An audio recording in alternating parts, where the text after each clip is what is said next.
Hello, hello, hello. Welcome to episode number 51 of the Lead to Greatness podcast, where we believe in helping others reach their greatest potential, and together we can change the world. Today on Lead to Greatness, we have for the second time Robert Glaspie. Robert is the leadership development consultant of Ocalm Solutions. Robert is personally a huge impact in my personal life. On my entrepreneur and leadership journey, Robert has been my mentor for over 5 years. Please help me welcome Robert with Leading in the Presence.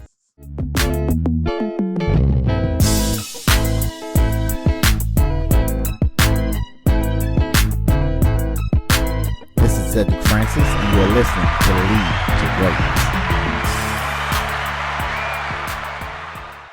I'm Robert Glaspie, leadership development consultant with Ocalm Solutions.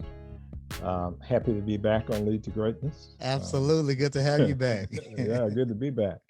Absolutely. I do leadership development consulting. That's a fancy title that just says I listen to people who are leaders. My mantra, I guess the guiding principle for what I do is I try and help leaders enjoy leadership. So often leaders come to me or I hear them talk about leadership in a way that it's a burden. It's drudgery. It's something they hate. They took the job because it gave them more money. It was a promotion, but they really hate having to tell people what to do in their words.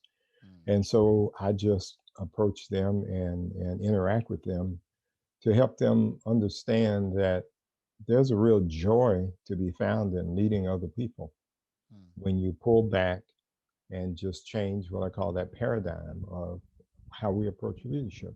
Most of what I draw on is from my experience in leadership. I was a leader in a Fortune 500 company for over 15 years. I have more than 30 years of business experience.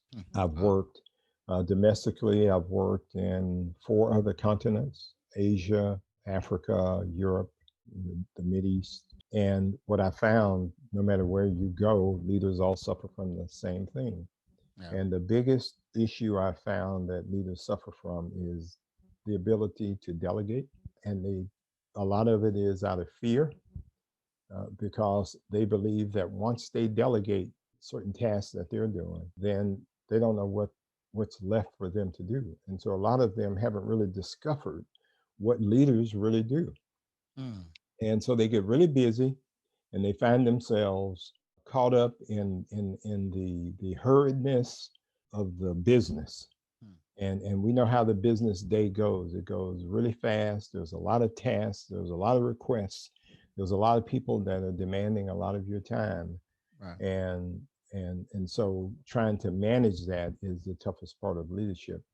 And delegation is one way to get rid of that. But there's a lot of other tools that I share with leaders. And, I started doing this, I guess all the way back to when I first started working. One of the things I found was, I guess I was what you call an influential leader. Even before I took a leadership position, I would always find that I had that kind of influence with people to be able to coach, to be able to make suggestions. I didn't know what it was at the time. But now in hindsight, I look back on it, and I guess I've been doing this my whole career. And so I have people that worked for me that now some of them I work for from time to time. I come in as a consultant, and a lot of them we still have those relationships. Wow. And so, that's kind of the nutshell of what I do. You said that you love helping leaders enjoy leadership. And one of the things I realized, me being a leader myself, and we get busy and lose focus of what's actually going on and, living in the presence. And we get so caught up thinking about the future and thinking about the next 2 years and the next 5 years, next 10 years. And it's like we lose focus of what's going on right now. And what I want you to do is kind of help us on today with, just living in the presence, living in the right now. I mean, I know it's very crucial for us to live in the future as visionaries, to stay on top of things, but help us with that. Yeah. Again, going back to that whole scenario of a leader's job is very dynamic. meaning they have lots of people making requests of them, Yeah. lots of demands coming from the top as well as from the side and the bottom. People who report to them peers. And without thinking about it, they believe that they are being effective by taking care of all those requests. And what typically happens, and the reason the joy is gone, is because when everyone else goes home, when they fulfilled all those demands, there's still a whole bucket of work that they have to do. And Mm, so a lot of times they're there late, they are taking work home, and that leads to taking away time from other parts of their life.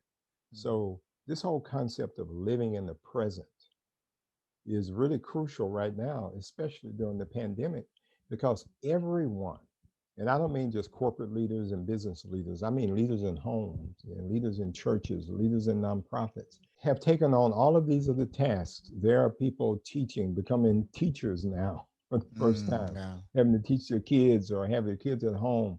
There are people who used to go to the office who are at work now. And so we got all of this demand for our time. And so this whole concept is about slowing down Mm, and just taking a minute and being purposeful. So let me give you an example. A few years ago, I was at a park and I was there and I saw this man, and I assume it was his son, small boy. And the boy was flying a kite, and he was telling his dad, "Dad, look, look, look, look." And he's like, "Yeah, that's good. That's good." And I noticed he was saying that, but he was never looking up. He was on his wow. phone. His head was Yeah. down. He was on his phone, looked like he was sending messages. Mm, And I thought, and we're all guilty of this. And I thought, okay, there's a moment that he's about to miss that he'll never get again. Now, he may have been a businessman. He may have been, had his own business. And because of all of the demands on our time, yeah. he was going to get a lot more done, or he's checking emails. I don't know what he was doing. But the boy finally got the kite up. He got the kite up. He said, "Dad, look, look, look, it's flying." He said, "Yeah, that's good. That's good." Never looked up. Wow. He'll never get that moment back. Now, leading in the present is about, if you look up the word present in a dictionary, it means attendance. It means being there. In school, when I was in school, they would take roll every day. And they Yeah. said, "Robert," and I said, "Present." Yeah. And that's what the word means. But what I'm saying is, it's not just about being there. Mm, It's about leading intentionally, deliberate, and purposefully being there. Saying, the reason I'm at the park with this boy is because I have time that I have set aside to be there. mm, And so leading in the present is really saying, I know there's a lot of demands on my time. There's a lot of tasks. There's a lot of things being asked of me, but a lot of people haven't been purposeful about doing those tasks. And so what they find themselves doing is just reacting throughout the day to whatever comes at them, reacting to the demands of the people under them, reacting to the requests from the people over them, reacting from customers, yeah. and they find themselves not really feeling satisfied, not feeling fulfilled. So it begins with, and a lot of this I'm talking about really comes from Stephen Covey's 7 Habits of Highly Effective People. It really comes from first just deciding what's really important. Mm, Where should my time be spent? Not what it should be spent on, but where should it be spent? And we have this fallacy of time management, that we can manage time, and we really can't. You can't manage time. You can only manage yourself in respect to time. Tomorrow, if you live, there'll be 24 hours in a day. The day after that, there'll be 24 hours in a day. So you can't manage something that's constant like that. yeah. But what you have to manage is yourself. And so a lot of times the reason we fall into that trap of not being able to get the things done that we want to get done, or allowing other things to pull us away from the things that are important, we haven't really set out that purpose. We haven't said, okay, these are the things in my life that are important. These are the things at work that are important. These are the things wherever else in my life that are important. And so we just find ourselves drifting from one place to another and just reacting to that. So it's about being deliberate, about being purposeful, and about being intentional. And so let me give you an example of what that looks like at work. Okay.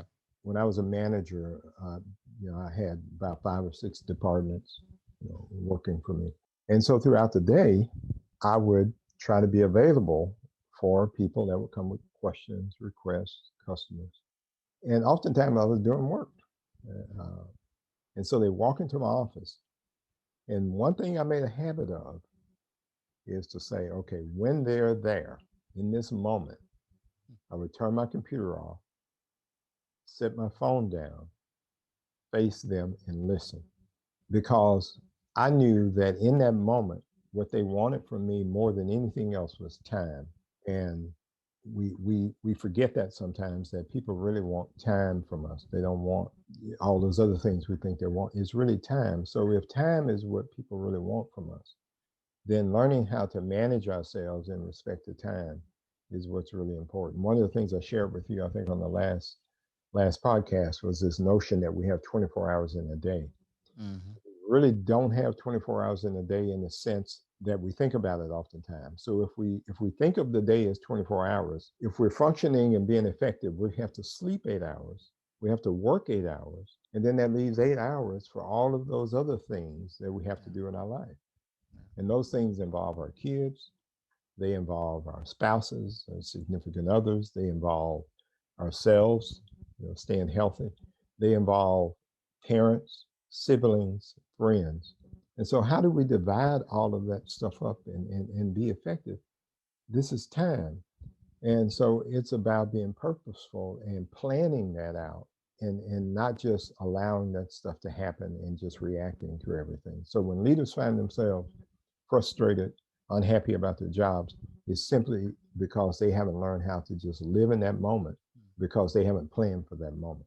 This is the thing. So you say somebody walk in the office and you let your computer down, but at the end of the day, that's work still have to get done, still have things to take care of. How do you put things in place for, where everybody's not consuming your time in the office where you're not getting anything done? There's a couple of things I did, Okay. and I try to give this advice all the time, and it always comes across as counterintuitive. Mhm. So what I would do is I would get in an hour before my staff, because I knew that there was a lot of things related to my job administratively that consumed a lot of time, emails, writing memos, whatever. So I would be available for them throughout the day. The other thing I would do is I would only put 2 things on my calendar that I wanted to accomplish for the day.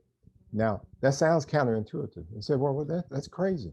We have I have too many things to get done. I have a meeting I have to go to. I have this report I have to get out. I have all these Right. things. Yeah. And guess what? You're not going to get them all done. And you're going to feel defeated when you don't get them done. So you Mhm. got 8 things that you say have to get done today. I got to write a report. I have to do an appraisal for someone. I have to make 3 phone calls. Put 2 on there. Mm. Put 2 on your calendar and say to yourself, if I accomplish these 2, today has been successful. Mm. And that way you allow yourself all this time for other people to come in, what we call interruptions. Yeah. Now, let's say no one else comes in today. You can get some other things accomplished. Mm. But those other things are not things you had planned on getting accomplished. They're just things because you had extra time. Right. But why are leaders there in the first place? They're not there to do all of those things that we say we have to do. They're really Mm. there for people. If Mm. you're leading your Wow. if you're leading effectively, most of those tasks have been delegated. But I have to write reports. I have to go to meetings, and there's a whole conversation around which meetings are urgently important. Which meetings are just giving information we already know, and there's a Yeah. whole lesson on meeting management and the necessity for meetings. And I think one of the things COVID has taught us is there are a lot of things that we used to do when we were in the office that just don't get Absolutely. done, Yeah. and we still operate our businesses. Yeah. And so when you start saying, okay, there's 2 things I'm going to get done today, 2 things that are so important, if I don't get them done, today we're just a wash. Mm. So you put those on your calendar, and everything else is just gravy. But the rest of that time is so that I can respond to the people that need my time. Mm. If I say I'm going to get all 8 things done that I think I need to do in an 8 hour day, chances are you won't, Mm. because all of those interruptions are going to happen anyway.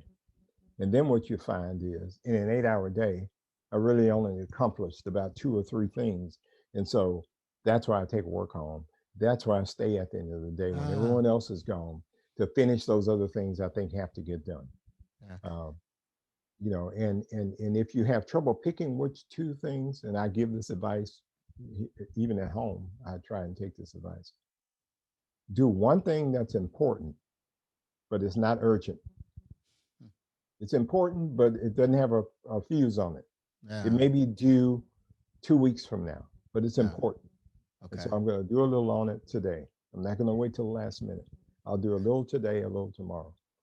And then pick one thing that's important and urgent. If I don't get this Wow. done today, somebody won't get paid. Somebody won't get their service or Wow. whatever. And Wow. you choose those. And those are the 2 things you get done. And if you finish the day and that's all you got, you accomplish what you set out to do. Wow. What a knowledge bomb. I love this. A lot of times we get busy. We get busy on the Yeah. job. And let's say, for instance, we don't have, like you say, pick those 2 things that's the one that's important and one that's urgent. And I'm thinking about that. I'm like, wow, that's better than the day getting consumed by and you get nothing accomplished versus putting 2 things on the schedule. So what's some other benefits, besides that living in the presence, being more strategic about our time, planning our time better, what other benefits that can really help us in this sense? Well, here's a direct benefit is Uh-huh. the other parts of your life then get Mm, get calibrated and get balanced out. yeah. What typically happens when I don't plan and when I'm not purposeful and when I don't say that today I'm going to get these 2 important and one urgent thing done, then when 3 o'clock or 4 o'clock or 5 o'clock comes, Mm-hmm. I can't leave or I Mm, won't leave. And wow. so if I'm purposeful, it's important that I leave at 5 o'clock. When I worked, probably the last 10 years, work, I knew I was going to leave every day at 3 o'clock, no later than 3:30. Why? Because I picked my kids up in the afternoon. Wow. And so that was important. Yeah. And if that was important to my life, and let me just drop this in, we don't have a work life and a home life and a play life. We have one life. Mm, And we better start thinking about it that way and not saying, well, that's my work life and this is my home life, because they all bump into each other. yeah. And so they're all interdependent upon you balancing that and being effective in each part of it. Because if you're not, it's going to flow into the next part of your life. So Wow. if I don't say I need to manage my time at work so that I leave on time, I don't feel guilty when I leave, Mm, and I know there are going to be days that are extraordinary, yeah. but we ought to be really good at this at least 90% of the time. We're leaving on time.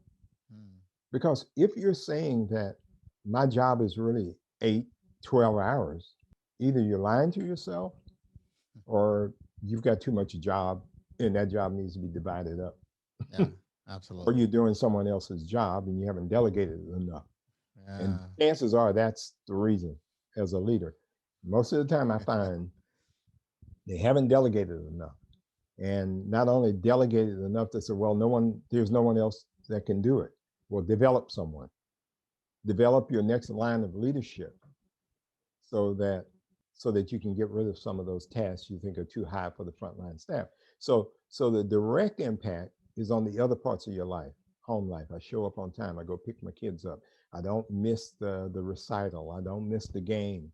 I don't have to watch the tape. I'm there. So I'm there for the other people I say that Yeah. care, you know.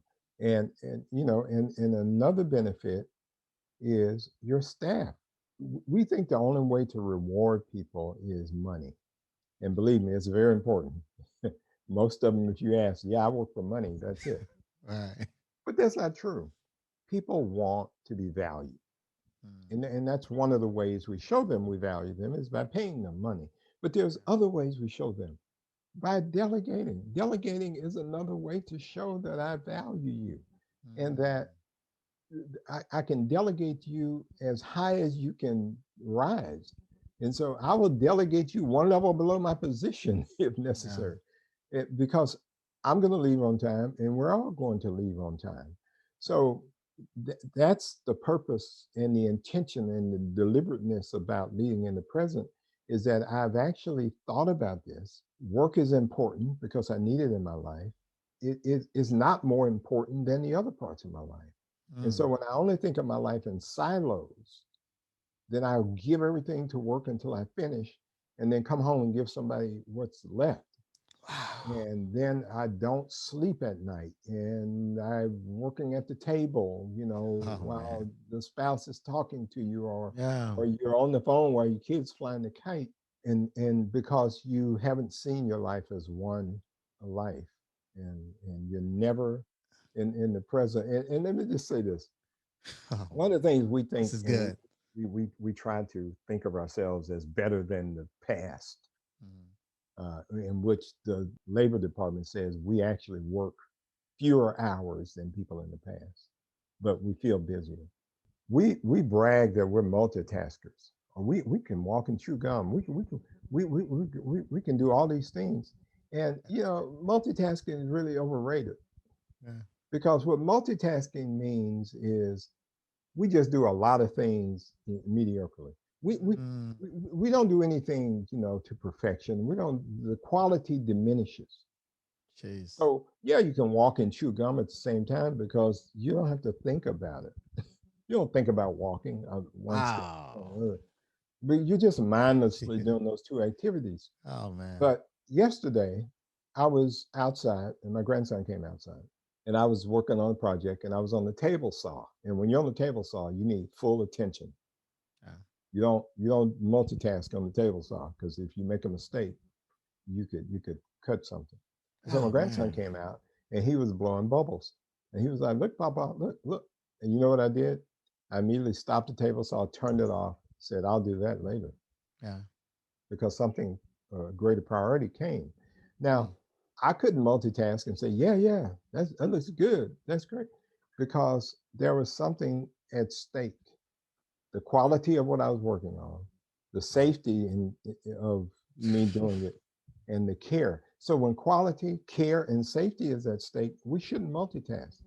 When you're spending time with someone you promise you're going to spend time with, we shouldn't try and multitask. And Wow. I'm speaking to myself. I'm still Yeah. guilty of this sometimes. Yeah. I'll find myself, so we've got to think of ourselves, as having one life and not these, siloed things that we do all the time. I know that we love to brag that we're multitaskers, but what happens is everybody loses. It just diminishes. It's the law of diminishing return. You can only get so much out of that. Mm. If someone walks into your office in the middle of the day and said, "Do you have a minute?" and you're working on something that you think is really, really urgent, and you say, "No, I'm really busy," and they leave in tears, what you just realized or missed was, oh, that must have been really important. And those things happen at work sometimes. I can Yeah. remember several times that happening. Someone said, "I really need to talk." It turns out a loved one had passed or they're going to need time off because a parent was in the hospital. Imagine that you loaded your calendar up with just all this stuff. And then so what you find yourself doing is multitasking all day. Mm. You've got the computer on, they sit down and they're pouring their heart out and you're listening. Or maybe it's nothing tragic. Maybe it's them thinking about a promotion or something, or Mm. whatever it is, because nobody comes into the boss's office. They don't want to Yeah. come in there. Yeah. If they come in there, they either need It's something serious. or Yeah. it's important. Yeah. And so if they take the time to come in, multitasking, no, just stop, turn the saw off, because the danger is not Mm. cutting your hand off or cutting your finger off. The danger is that you got a missed opportunity. This person could be telling you something really important that you need to respond to, and you're half listening. And that's just as dangerous as operating a table saw, because, as Covey would say, you can't be efficient with people. Oh man, knowledge bomb. I'm listening to this. This is insane because you can physically see the potential danger, Mhm. or if you cut yourself, you will feel the danger. But when you're dealing with somebody coming into the office, those dangers is so it's like invisible and you can't see it, but it's still happening. It's Right. still happening, but you can't see it. Oh man, this is Yeah. awesome. Yeah. And every person who's married know the four words you never want to hear. We Mm, need to talk. mm, mm. If your spouse comes in and says, we need to talk, you will immediately, they get your attention because Absolutely. the Okay. sound of that Yeah. sounds ominous and important. And the first thing going to your head is, what did I do? Yeah. Yeah. Uh, well, at that moment, you're going to give that person, you're not going to stay on your phone or keep the TV on. You're going to stop right then. Yeah. Well, that's how we have to treat all of it. But Jeez. you can only do that if you made up your mind ahead of time.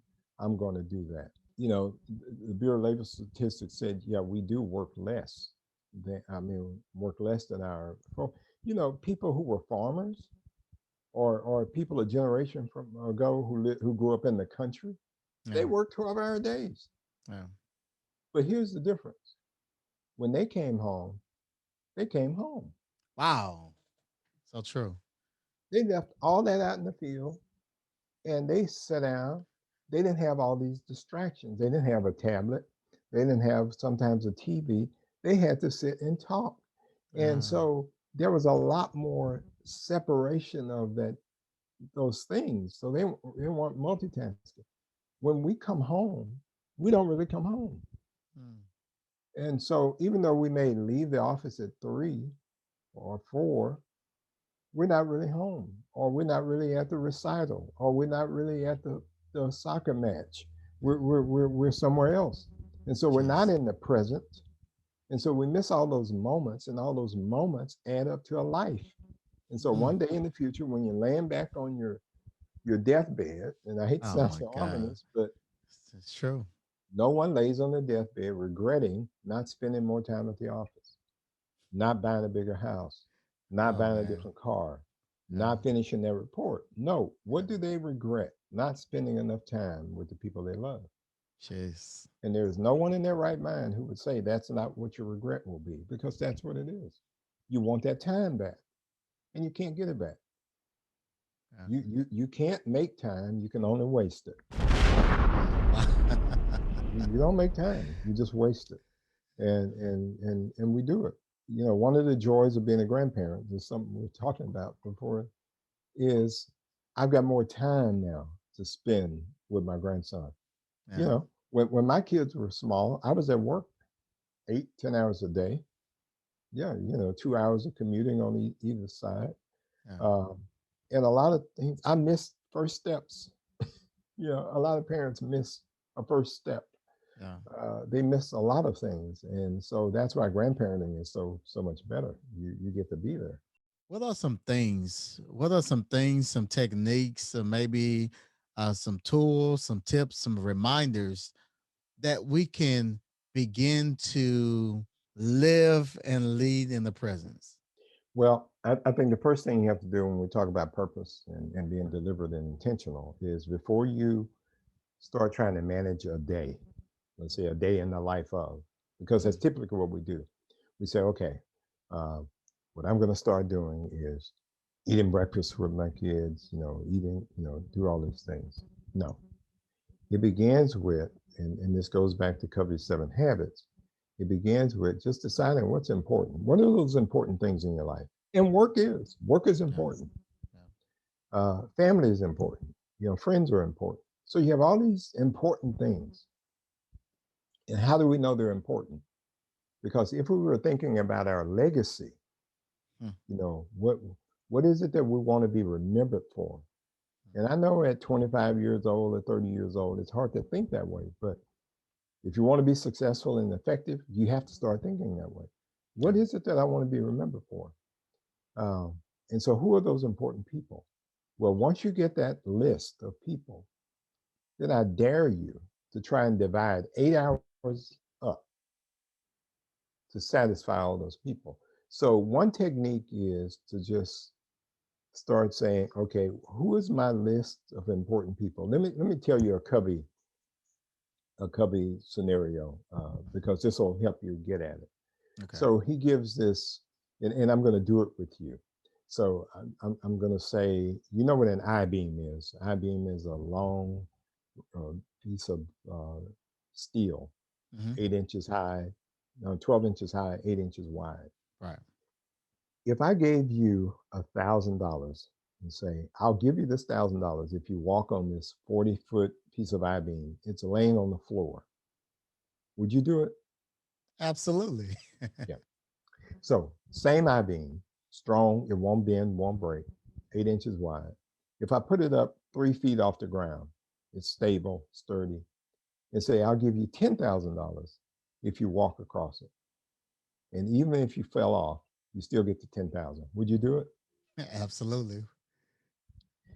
What if I put that same I-beam on two houses, 12 feet off the ground, and say, I will give you $500,000 if you walked across it.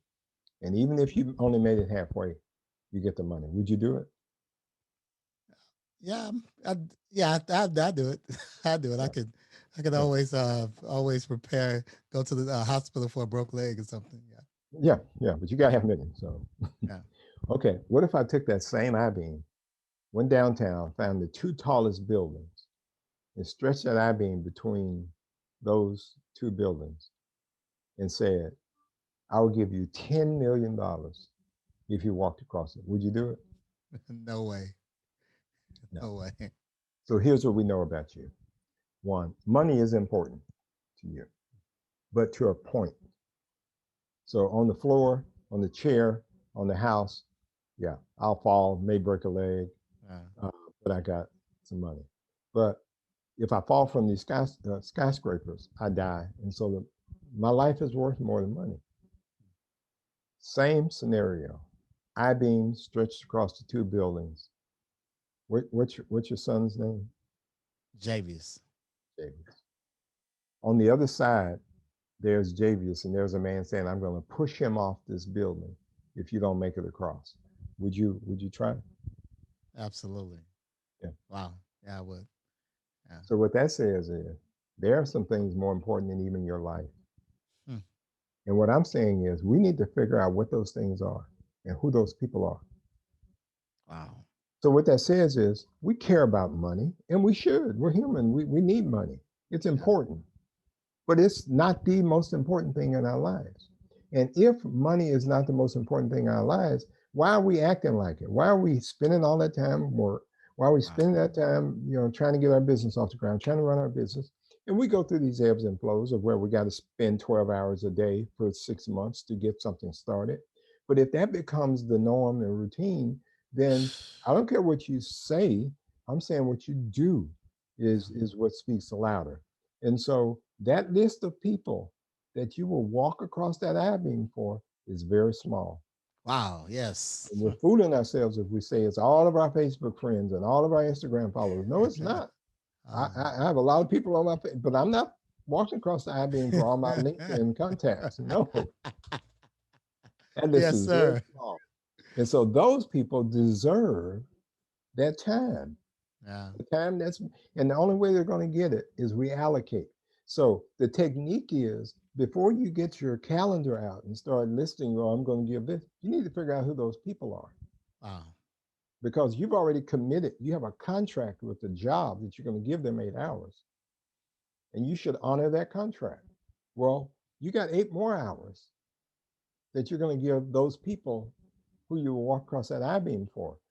And then there are some people that you will walk across that building. And then there are some people that I'll walk across a house for them. Yeah. And beyond that, that's it. Yeah. Hmm. Now, if we have time left over, we can take care of all those other things. But that's the technique, figuring out what's important. Who are those people in our lives? Knowing that, putting the job back in perspective of saying, I should 8 hours, nine, maybe 10. That's it. If you find yourself working 12, 13, 14 hours a day consistently, something is lacking. And if you don't have a family to go home to, probably never will. Wow. Oh man, knowledge bombs, knowledge bombs. Wow. Yeah. Hmm. And so a lot of times we don't know what we spend our time on because we don't really think about it because we're not purposeful. We just Mm. we just wake up in the morning and we do things. We live for the weekend. Weekend comes and we say, first thing I'm gonna do is sleep in. Why? Because Shit. I'm tired. And so I owe this to myself. So we sleep in, we have pajama day. And then next day we get up and either we sleep in, go to church or do something. And then it's Monday again. And so if if if you're on vacation, if you're going on a 2 week vacation or a 1 week vacation, there's no way you would just say, well, we're going to get there and see what happens. Yeah. No, Huh. you plan the vacation. You're like, Yes. I only have a week. We only have a week. We're going to be in Cancun. So we want to go see the ruins. So we want to Yeah. go, surfing. We want to go, whatever. So you plan the vacation. Well, why don't we plan our personal time? And people say, oh, that's anal. That's stupid. No, because if all you're doing is sleeping, Shit. that's not fulfilling. That's why you go back to work tired. So you Yeah. can say, no, there's two things I want to get done this weekend. Just two. And I always use the two number. Here's why. It doesn't sound like you're getting much done during the day, right? If you say, I'm Right. going to get two projects done at work. Yeah. But at the end of the week, you got 10 things important done. Wow. Yes. Every week, Yes. I'm knocking out 10 things that are important. I wrote that article I said I was going to write. I sent that contract that I said I was going to send. I submitted that proposal for my business. I finished my business plan. You know, I've gotten 10 things done. If I told you for the entirety of the rest of your life, you're going to get 10 important things done at work every week, that's great. And if I told you that every weekend you're going to do two things that you enjoy doing that brings you pleasure, whatever Oh that is, man. then that's great. I Mm. can live for the weekend because now, but if you have no plans for the weekend, you just, somebody calls and say, meet me here, so it's again about being purposeful and deliberate. It doesn't mean that you become this just anal retentive person who can only operate. You're not operating by the calendar. You're operating by a compass Yeah. because this is not time driven.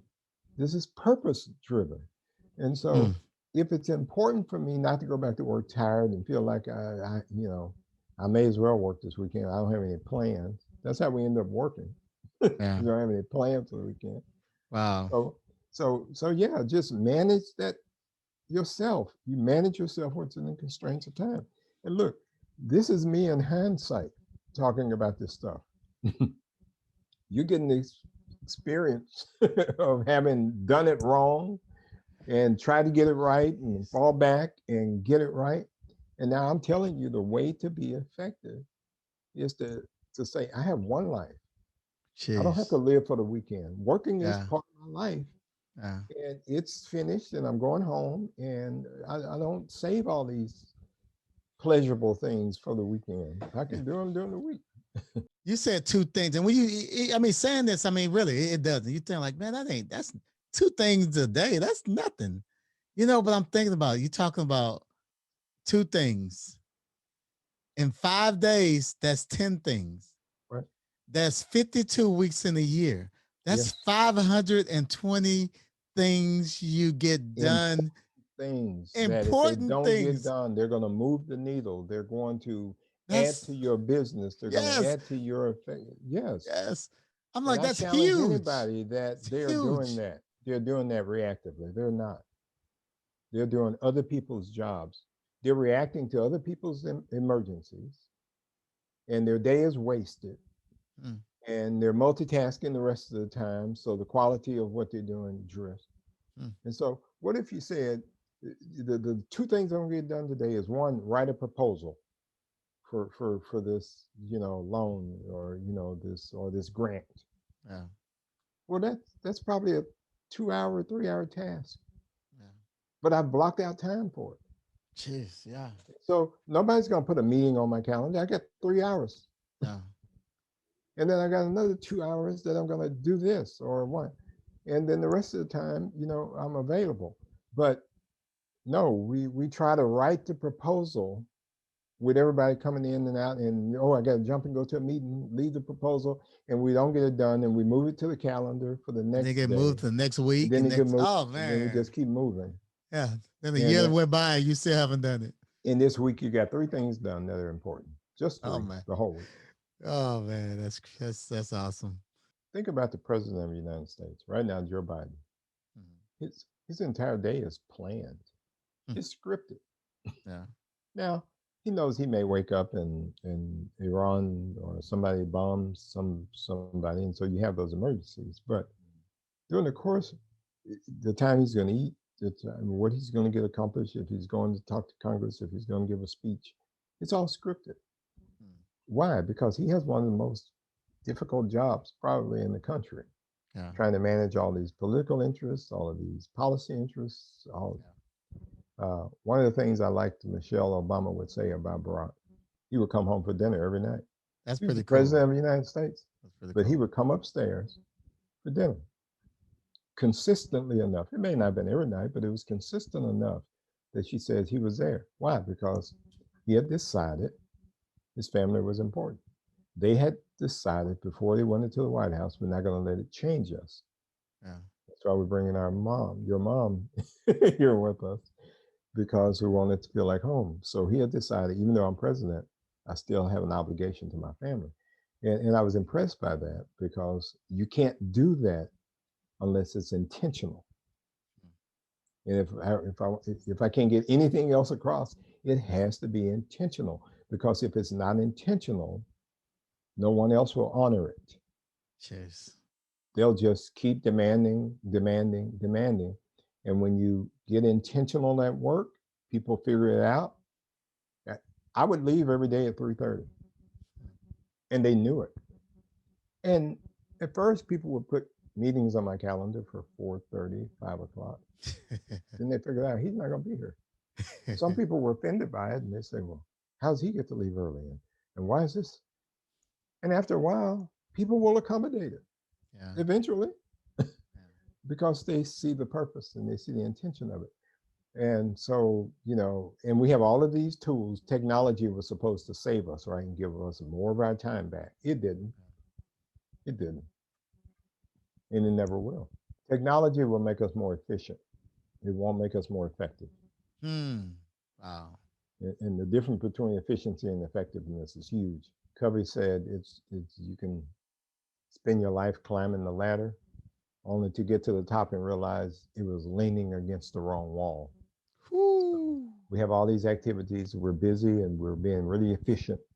Yeah. And then we realize it's not what we wanted. Anyway, we're working on the wrong thing. I'm painting the house, but it's the wrong house. And so I'm sitting in a meeting that I shouldn't even be in. Have you ever been there? You get halfway through a meeting and realize, I don't even know why I'm here. Why I am I shouldn't even here? be Right. here. Yeah. Because somebody added you to the list. They thought Yeah. it'd be good if you were here. I can't tell you how many meetings I turned down and said, wait, tell me why I need to be there. Well, this is a meeting about that. I'll tell you what, y'all go ahead and let me know if there's something I need to do. Yeah. I mean, you can't accept every meeting just because you got invited, but we do. Robert. So Robert, so if someone wanted to connect with you and what you're doing, where should they go? Go to our social media sites on Twitter, Facebook, LinkedIn, Ocalm Solutions, Ocalm Solutions. Okay. Or just Google my name, Robert Glaspie, RobertGlaspie, and you can find us. Awesome. On behalf of the Lead to Greatness community, I want to thank you so much again for taking time out of your busy schedule and adding value to us. Thank you. I appreciate it. Enjoyed Yes, sir. Yes, sir. Thank you so much, Robert. All right. Bye-bye. And don't forget to subscribe to Lead to Greatness if this is your first time. And this podcast was helpful to you, leave a big thumbs up. And also, I want you to check out our Marriage Coach podcast, the podcast with my wife and I. If you're on iTunes, please rate this podcast and leave a review and help get the word out. Again, thank you, Lead to Greatness Nation, for joining us on today. Looking forward to seeing you again on next week. Till then, remember, if you help others reach their greatest potential, together we can change the world. Peace. We out.